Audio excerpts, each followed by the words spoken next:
আমরা এখন ডিনার করব ডিজনি ক্যাসেলের একেবারে সামনে। Oh my God! আমি জানি না কেন ডিজনি আমাদের এসব করতে দিচ্ছে, কিন্তু থ্যাংক ইউ।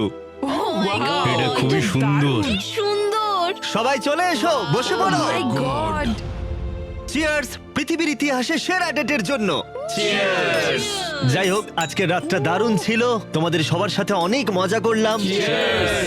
এই এতগুলো ডেটে আমি তোমাকে নিয়ে গেলাম, কোনটা সব থেকে ভালো লাগলো? অবশ্যই এইটা। তাই হ্যাঁ, কারণ সবাই একসাথে আছি, আমাদের এরকম আরো করা উচিত। ডিজনিল্যান্ড ভাড়া নিয়ে? ঠিক হ্যাঁ। আছে, এটা দারুণ ছিল। আর ভিডিওর একেবারে শেষে ডিজনিল্যান্ডের ইতিহাসে এই প্রথমবার আমাদের সবার জন্য একটা প্রাইভেট প্যারেডের আয়োজন করেছে। চলো সেখানে যাওয়া যাক। আমাকে বলতেই হবে, এই ডেট ভাষায় প্রকাশ করা খুবই কঠিন। একটা বড় শাউট আউট ডিজনিল্যান্ডের জন্য, এত অসাধারণ অভিজ্ঞতা আমাদেরকে উপহার দেওয়ার জন্য। সত্যি এটা জীবনের সেরা অভিজ্ঞতা। নোটিফিকেশন অন না থাকলে করে দাও আমাদের সব ভিডিও দেখার জন্য। চ্যানেলার সাবস্ক্রাইব।